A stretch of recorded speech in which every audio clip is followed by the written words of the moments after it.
بسم اللہ الرحمن الرحیم۔ السلام علیکم۔ اس ویڈیو کے پہلے حصے میں آپ نے مسنون دعا استخارہ سنی اور اب اس کے مسائل بیان کرتی ہوں۔ استخارہ سے متعلق کچھ لوگوں کے ذہنوں میں کچھ سوالات ہوتے ہیں، کچھ چیزیں میرے اپنے مد نظر تھی جو میں پیش کرتی ہوں۔ استخارہ کس قدر آسان کام ہے، مگر اس میں بھی شیطان نے کئی پیوند لگا دیے ہیں۔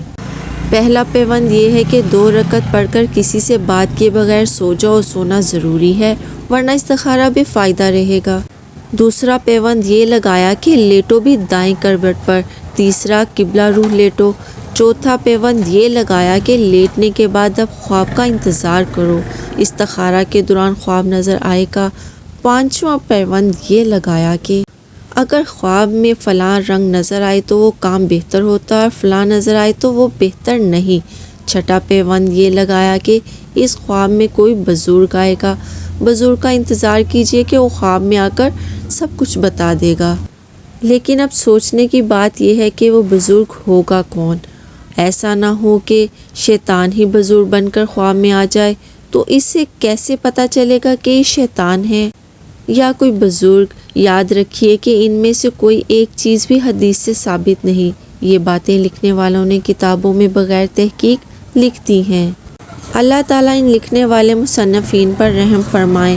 باوضو قبلہ رخ اور دائیں کروٹ پر سونا نیند کے آداب میں سے تو ضرور ہے، لیکن یہ ضروری نہیں کہ استخارہ رات کو سونے سے پہلے ان مذکورہ بالا شرائط کے ساتھ لازمی سمجھ کر کیا جائے۔ اکثر لوگ یہ سمجھتے ہیں کہ استخارہ صرف اسی کام میں ہے جو کام بہت اہم یا بڑا ہے، اور جہاں انسان کے سامنے 2 راستے ہیں، یا پھر کسی چیز کے بارے میں یا کسی کام کے بارے میں انسان تردد یا شک ہے، صرف ایسے ہی کاموں میں استخارہ کرنا چاہیے۔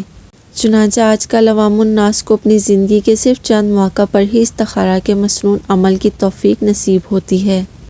مثلا نکاح کے لیے یا کاروبار کے لیے استخارہ کر لیا، اور بس گویا ہم ان چند گنے چنے مواقع پر تو اللہ سے خیر اور بھلائی کے طلبگار ہیں، اور باقی تمام زندگی کے روز و شب میں ہم اس سے خیر مانگنے سے بے نیاز اور مستعفی ہیں، جو کہ انتہائی افسوسناک ہے۔ یہ بات اچھی طرح سمجھ لیجئے کہ استخارہ صرف اہم اور بڑے کاموں ہی میں نہیں ہے، بلکہ اپنے ہر کام میں، چاہے وہ چھوٹا ہو یا بڑا، اللہ تعالیٰ سے خیر اور بھلائی طلب کرنی چاہیے۔ اسی طرح استخارے میں یہ بھی ضروری نہیں کہ اس کام میں تردد اور تذبذب ہو تبھی استخارہ کیا جائے، بلکہ تردد نہ بھی ہو اور اس کام میں ایک ہی صورت اور ایک ہی راستہ ہو تب بھی استخارہ کرنا چاہیے۔ بعض لوگ یہ سمجھتے ہیں کہ ہمیشہ رات کو سوتے وقت ہی کرنا چاہیے یا عشاء کی نماز کے بعد ہی کرنا چاہیے۔ ایسا کوئی ضروری نہیں، بلکہ جب بھی موقع ملے اس وقت استخارہ کر لے۔ نہ رات کی کوئی قید ہے اور نہ دن کی کوئی قید ہے، نہ سونے کی کوئی قید ہے اور نہ جاگنے کی کوئی قید ہے، بشرط یہ کہ وہ نفل کی ادائیگی کا مکروہ وقت نہ ہو۔ عام طور پر لوگ یہ سمجھتے ہیں کہ استخارہ کرنے کا کوئی خاص طریقہ اور خاص عمل ہوتا ہے۔ اس کے بعد کوئی خواب نظر آتا ہے اور اس خواب کے اندر ہدایت دی جاتی ہے کہ فلاں کام کرو یا نہ کرو۔ خوب سمجھ لیں کہ حضور اقدس صلی اللہ علیہ وآلہ وسلم سے استخارہ کا جو مسنون طریقہ ثابت ہے، اس میں اس قسم کی کوئی بات موجود نہیں۔ بعض لوگ یہ سمجھتے ہیں کہ استخارہ کرنے کے بعد آسمان سے کوئی فرشتہ آئے گا یا کوئی کشف الالہام ہوگا یا خواب آئے گا اور خواب کے ذریعہ ہمیں بتایا جائے گا کہ یہ کام کرو یا نہ کرو۔ یاد رکھیے، خواب آنا کوئی ضروری نہیں کہ خواب میں کوئی بات ضرور بتائی جائے گی یا خواب میں کوئی اشارہ ضرور دیا جائے۔ بعض مرتبہ خواب آ جاتا ہے اور بعض مرتبہ نہیں آتا۔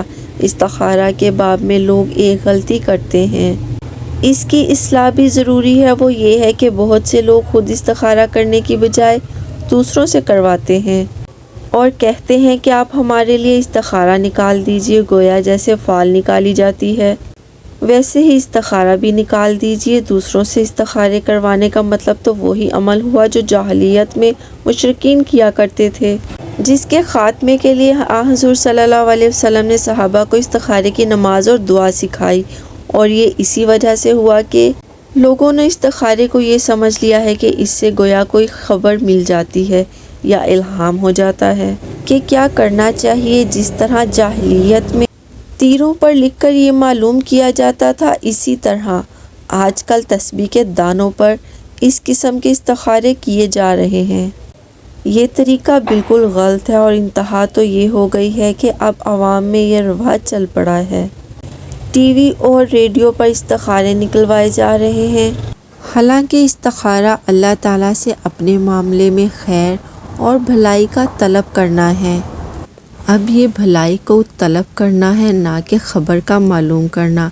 رسول صلی اللہ علیہ وسلم کی طرف سے ہدایت یہ ہے کہ جس کا کام ہو وہ خود استخارہ کرے، دوسروں سے کروانے کا کوئی ثبوت نہیں۔ جب حضور اقدس صلی اللہ علیہ وسلم دنیا میں موجود تھے، اس وقت صحابہ سے زیادہ دین پر عمل کرنے والا کوئی نہیں تھا۔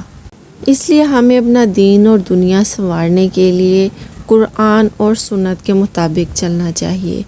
اور حضور صلی اللہ علیہ وسلم سے بہتر استخارہ کرنے والا بھی کوئی نہ تھا، لیکن کہیں یہ نہیں لکھا کہ کسی صحابی نے حضور صلی اللہ علیہ وسلم سے جا کر یہ کہا ہو کہ آپ میرے لیے استخارہ کر دیجئے۔ سنت طریقہ یہی ہے کہ صاحب معاملہ خود کرے، اسی میں برکت ہے۔ لوگ یہ سوچ کر ہم تو گناہ گار ہیں، ہمارے استخارے کا کیا اعتبار، اس لیے خود استخارہ کرنے کی بجائے فلاں بزرگ اور عالم سے اور کسی بھی نیک آدمی سے کرواتے ہیں، اس میں برکت ہوگی۔ لوگوں کا یہ ذم اور یہ عقیدہ غلط ہے۔ جس کا کام ہو وہ خود استخارہ کرے، خواہ وہ نیک ہو یا گناہ گار۔ دوسرے سے استخارہ کرانا اس کی کوئی حقیقت نہیں ہے۔ خود دعا کے الفاظ سے بھی یہی متشرح ہو رہا ہے۔ دعا کے الفاظ میں متکلم کا صیغہ استعمال کیا گیا ہے، اس لیے صاحب معاملہ کو خود کرنا چاہیے۔ استخارہ دوسرے سے کروانا ناجائز تو نہیں، لیکن بہتر اور مسنون بھی نہیں ہے۔ سلامتی کا طریقہ وہی ہے جو نبی کریم صلی اللہ علیہ وسلم کا طریقہ ہے۔ انسان کتنا ہی گناہ گار کیوں نہ ہو، بندہ تو اللہ ہی کا ہے، اور جب بندہ اللہ سے مانگے گا تو جواب ضرور آئے گا۔ جس ذات کا یہ فرمان ہو کہ مجھ سے مانگو میں دعا قبول کروں گا، تو یہ اس کا عظیم و کبیر ذات کے ساتھ بدگمانی ہے۔ وہ ذات تو ایسی ہے کہ شیطان جب جنت سے نکالا جا رہا ہے، راندہ درگاہ کیا جا رہا ہے، تو اس وقت شیطان نے دعا کی، اللہ نے اس کی دعا کو قبول فرمایا۔ جو شیطان کی دعا قبول کر رہا ہے، کیا وہ ہم گناہ گاروں کی دعا قبول نہ کرے گا؟ اور جب کوئی استخارہ رسول صلی اللہ علیہ وسلم کی اتباع سنت کے طور پر کرے گا، تو یہ ممکن نہیں کہ اللہ دعا نہ سنے، بلکہ ضرور سنے گا اور خیر کو مقدر فرمائے گا۔ اللہ کی بارگاہ میں سب کی دعائیں سنی جاتی ہیں۔ ہاں، یہ ضرور ہے کہ گناہوں سے بچنا چاہیے تاکہ دعا جلد قبول ہو۔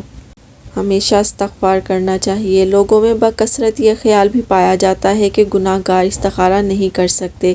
یہ دو وجہ سے باطل اور غلط ہے۔ پہلی وجہ یہ ہے کہ گناہوں سے بچنا آپ کے اختیار میں ہے۔ مسلمان ہو کر کیوں گناہ گار ہیں؟ گناہ صادر ہو گیا تو صدقے دل سے توبہ کر لیجئے، بس گناہوں سے پاک ہو گئے، نیک لوگوں کے زمرے میں شامل ہو گئے۔ توبہ کی برکت سے اللہ تعالیٰ نے پاک کر دیا۔ اب اللہ کی اس رحمت کی قدر کریں اور آئندہ جان بوجھ کر گناہ نہ کریں۔ دوسری وجہ یہ ہے کہ استخارہ کے لیے شریعت نے تو کوئی ایسی شرط نہیں لگائی کہ استخارہ گناہ گار انسان نہ کرے، کوئی ولی اللہ کرے۔ جو شرط شریعت نے نہیں لگائی، آپ اپنی طرف سے اس شرط کو کیوں بڑھاتے ہیں؟ شریعت کی طرف سے تو صرف یہ حکم ہے کہ جس کی حاجت ہو وہ استخارہ کرے، خواہ وہ گنہگار یا نیک، جیسا بھی ہو خود کرے۔ عوام یہ کہتے ہیں کہ استخارہ کرنا بزرگوں کا کام ہے، تو بزرگ حضرات بھی سمجھنے لگے کہ ہاں یہ صحیح کہہ رہے ہیں، استخارہ کرنا ہمارا ہی کام ہے، عوام کا کام نہیں۔ عوام کو غلطی پر تنبیہ کرنے کی بجائے خود غلطی میں شریک ہو گئے۔ ان کے پاس جو بھی چلا جائے، یہ پہلے سے تیار بیٹھے ہیں کہ ہاں لائیں، آپ کا استخارہ ہم نکال دیں گے، اور استخارہ کرنے کو استخارہ نکالنا کہتے ہیں۔ یاد رکھیں، یہ ایک غلط روش ہے اور اس غلط روش کی اصلاح ضروری ہے۔